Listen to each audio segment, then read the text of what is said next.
I nomi della software house Frogwares e del detective inglese Sherlock Holmes sembrano ormai indissolubilmente legati insieme. E dopo una piccola parentesi nell'universo di Lovecraft, lo studio ucraino è tornato al nido di Sir Arthur Conan Doyle con un'ultima avventura 3D. Sherlock Holmes Chapter 1, una storia delle origini, con l'ambizione di rivelare molti dei segreti del passato del famoso detective, mai veramente spiegati dal suo autore.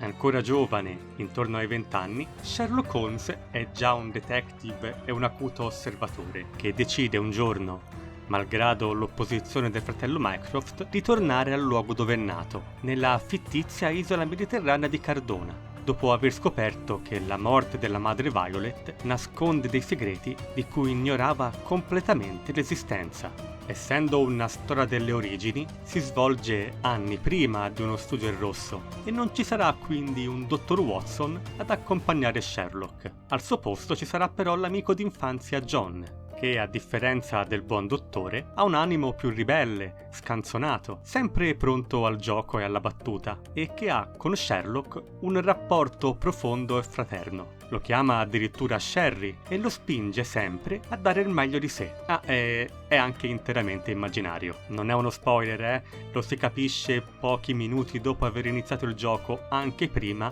se si accede al diario. Comunque, questa giovane versione di Sherlock Holmes viene presentata come un detective alle prime armi, ma già in possesso di tutte le sue facoltà mentali, che gli permettono di risolvere apparentemente senza sforzo alcuno casi apparentemente impossibili, osservando i più piccoli dettagli. Non ci sarà quindi alcuna progressione durante il gioco, nessun miglioramento delle sue facoltà iniziali. Sherry è già un grande detective, nonostante la giovane età.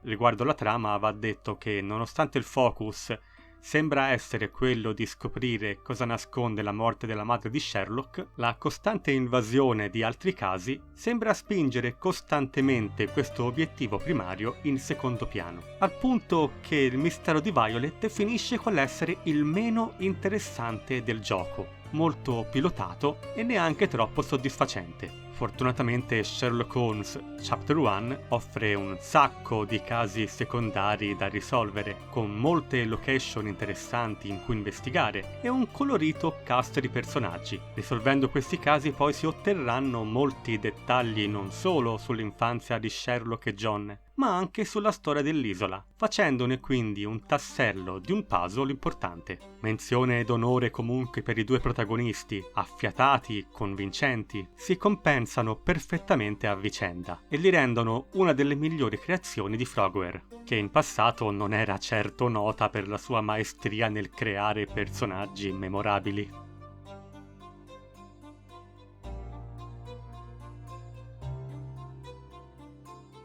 Il gioco è diviso in casi. Quello principale ne conta solamente 5, ma mettendo insieme tutti quelli secondari ed i DLC si superano i 30. Non sono tutti ovviamente della stessa qualità e alcuni sono un po' brevi, ma in generale per risolvere un caso non basterà seguire dei segnalini sulla mappa, ma ci sarà da fare effettivamente un po' di lavoro di gambe, iniziando magari dal trovare dove esattamente è successo un crimine basandosi su un dossier, recarsi poi sul posto a caccia di indizi, tornare magari all'archivio a caccia magari dell'ultimo indirizzo noto del nostro obiettivo, ricostruire quanto accaduto sulla scena del crimine talvolta, o ancora travestirsi in modo da ottenere preziose informazioni dai passanti. Questo perché l'abbigliamento di Sherry influenza le risposte che otterrà dalle persone dell'isola. A girarsi per il quartiere dei minatori facendo domande in abiti ricchi, per esempio, non ci farà ottenere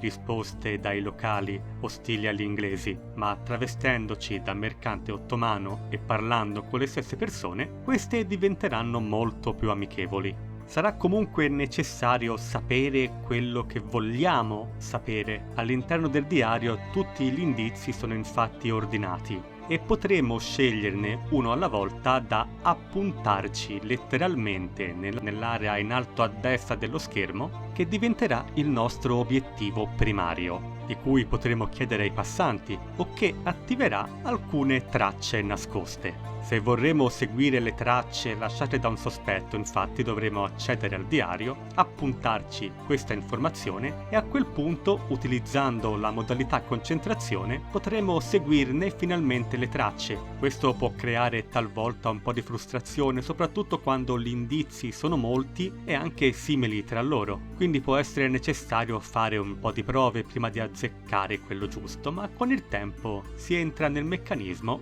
e ci si abitua. Una volta che avremo sufficienti indizi, non resterà altro da fare che collegarli tra loro per rivelare la verità, o quella che crediamo sia la verità. Come nei precedenti 2 giochi è infatti possibile arrivare a conclusioni anche sbagliate, dovendo scegliere fra vari sospetti chi è il colpevole, per poi decidere se condannarlo o assolverlo. Ma ancora una volta purtroppo le conseguenze sono praticamente nulle. Solo John avrà talvolta qualcosa da ridire sulle nostre decisioni, ma senza ripercussione alcuna. Passando agli ambienti, l'isola consiste in 5 distretti, ognuno dei quali è un'area relativamente ampia da attraversare. Facendolo si sbloccheranno punti di viaggio rapido, in modo da velocizzare successive visite. Un qualcosa di molto irritante però è il fatto che alcuni obiettivi secondari vanno trovati camminando manualmente lungo la mappa senza alcun indizio, quindi se vorremmo risolvere tutto saremo talvolta forzati a girovagare a caso. Purtroppo però, nonostante sia un open world, c'è veramente poco che valga la pena di vedere sull'isola. Ci sono molti personaggi che la abitano, le strade sono popolate e vive, ma il tutto sembra vuoto. C'è un ciclo giorno-notte, ma è completamente inutile, dato che tutto a Cordona è aperto 24 ore su 24. Infine c'è da parlare, ahimè, del sistema di combattimento imbarazzante, ma ci sono comunque delle opzioni per renderlo più facile o addirittura per saltarlo completamente. Ad ogni modo, se deciderete di affrontarlo, vi troverete in delle arene accolti da varie ondate di nemici, in un'area di solito ricca di opzioni per metterli fuori combattimento. Potremmo anche ucciderli, sì, ma il gioco sembra scoraggiarci in questo senso, facendoci perdere denaro utile poi magari per comprare nuovi travestimenti, e faremo anche arrabbiare John se uccideremo qualcuno. Dovremo quindi metterli fuori combattimento, facendoli arrivare nella posizione giusta per far scattare una piccola trappola. Alcuni nemici però saranno protetti da vari pezzi di armature, che dovranno essere eliminate uno alla volta a colpi di pistola. Una volta che saranno indifesi, potremo finalmente metterli fuori combattimento. L'intera meccanica è atroce e il più delle volte ci ritroveremo a girare in tondo cercando di portare i nemici nella giusta posizione. Il risultato è che i combattimenti diventano ripetitivi, frustranti e noiosi. Per ultima, la longevità. Risolvere il caso principale è poco soddisfacente e richiede un massimo di 10 ore, ma per risolverli tutti, DLC compresi, ne serviranno almeno 35.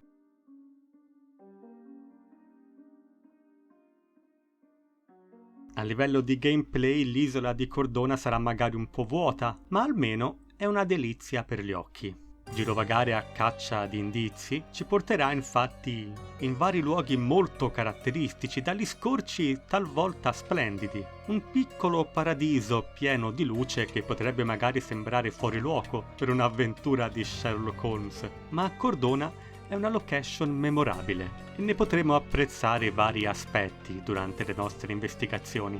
Ci sono però vari problemini tecnici, anche se va detto la situazione è nettamente migliorata rispetto alla prima versione del gioco. Rimane qualche texture che appare in ritardo, un anti-aliasing che a volte funziona e a volte no, e qualche piccolo glitch come personaggi che sembrano impazzire girando in tondo. Infine, ovviamente non tutti i personaggi sono ben curati, soprattutto i passanti dopo un po' sembrano diventare tutti uguali, ma le scelte di design, l'illuminazione e i colori mettono una pezza a tutto questo. Non sempre, ma in molti casi.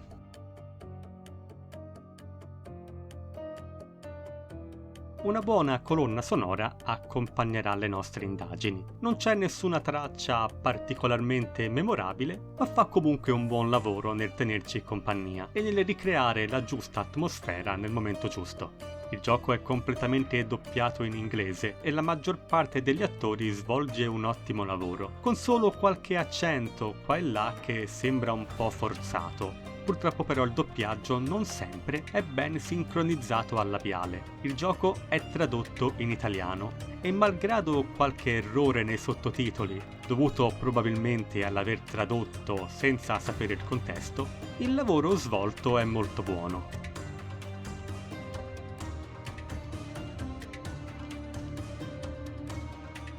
Così come il giovane Sherlock Holmes, Chapter 1 è imperfetto e talvolta un po' rozzo, ma per la maggior parte del tempo funziona. Ed è estremamente piacevole viaggiare insieme a Sherlock e John. L'open world sembra vuoto e quindi non necessario, a meno che non si vada a caccia di scorci da fotografare, e il sistema di combattimento, è imbarazzante. Ma nel complesso Sherlock Holmes Chapter 1 è un'esperienza molto piacevole, che vale la pena essere giocata.